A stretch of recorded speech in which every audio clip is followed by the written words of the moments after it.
Hey, what's happening, guys? Welcome back. This is going to be a quick non-spoiler review of The Flash 2023. Maybe it should be called Batman 3, because we all know that Michael Keaton, the greatest Batman of all time, coming back to wear the cape again, was the main attraction of this film. But let's get into it. I'm going to get into my likes, I'm going to get into my dislikes, truthful, honest opinions. All right, here we go. All right, so I'm of a certain age, so I actually got to see Batman 89 in the theater, and I also saw Batman Returns. So Michael Keaton as Batman has a special place in my heart, but in a non-biased opinion, I just flat out think he's the greatest Batman of all time. Keaton fully captures the aura of Batman. He just has like that quiet, intimidating, calculating aura. The voice he nails. He has the best costume. I think he has the best Batmobile. I think he has the best Batwing. I can go down the list. I even love him as Bruce Wayne. And we never got an official Batman 3. Michael Keaton wanted to do that one with Tim Burton. And if Tim Burton wasn't on board, if the stars didn't align, he wasn't in. So fast forward decades later, just a lot of time wasted. We didn't get to see Michael Keaton back. Somehow they talked him into doing The Flash 2023. And I think they got him to do it because they were going to capture that Tim Burton feel. And they did. I gotta say, Michael Keaton as Batman was the best part of the film. But I'm gonna get into that in a little more detail. As far as the film itself, I think what hurt it the most was that it felt cheap and it looked cheap at certain points. Specifically, the graphics, the special effects. I mean, I've seen Snapchat filters that look better as far as like facial graphic replacement, you know, like with the two Barrys. They were just like certain scenes, they look so cheap. Half of the movie looked awesome, half of the movie looked garbage as far as special effects. And it's mind-boggling because when you have a high-profile film that you're promoting Michael Keaton back as Batman, which is a big deal, you have to go all out. You have to show out with every aspect of the film, including special effects. You can't cheap out. And that's going to hurt this film. I'm already seeing the comments. People have a similar opinion. They were saying that some of the special effects look like crap.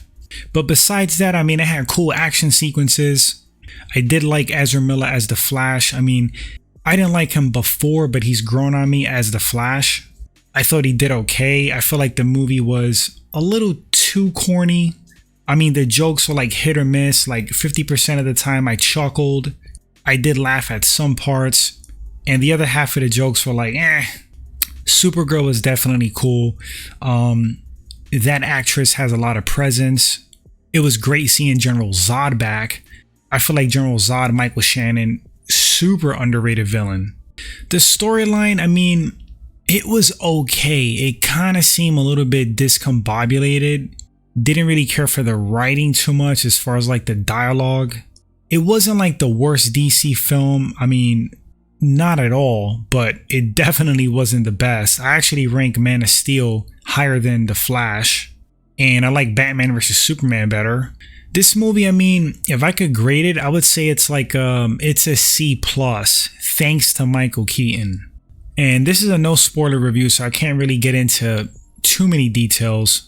But I have to say, I mean, the man did not miss a beat at all. 71 years old. And he freaking pulled it off. He fully captured the essence of Batman again. Mannerisms, the looks, the voice. I love how they still made Batman athletic. He just was freaking cool, man. And there's a couple of things I called. There's some events in the film. Those of you who have seen it, you know who dies. And it's like, that was expected. But I like the way they did it, because did they really, quote, die? And if you do your research, if you read up articles out there, breakdowns, you'll get your answer. I have to say the cameos were amazing. There was a certain point of the movie where you saw, and I don't want to spoil things, you saw cameos again, and nostalgia factor through the roof because of one particular character.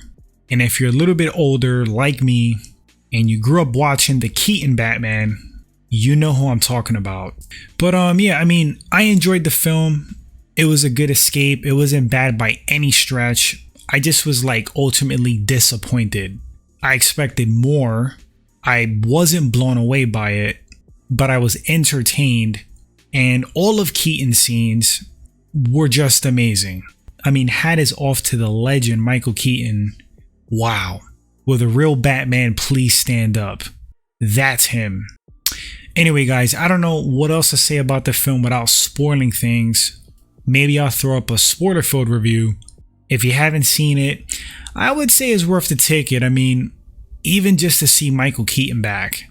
But for those of you guys who've seen the film, let me know in the comment section what you thought about it. Thanks for watching this quick non-spoiler review. Appreciate it. If you like the content, hit that like button.